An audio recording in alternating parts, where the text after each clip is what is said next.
দিবা সেইকাৰণে আমাৰ মেমক নিব আপোনাৰ বাছ এই লাইটটো ৰঙা সেইটো জ্বলাব না আমি এতিয়া জোনাকৰ এইটো আমাৰ আছুতীয়া সপোনৰ শ্বুটিং কৰি আছোঁ এক্ট্ৰেছ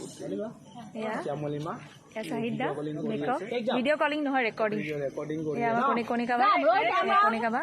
ডিৰেক্টৰ ইজ চান্স বহুত দেৰি হ'ল আজি কেতিয়া 9টা বাজিছে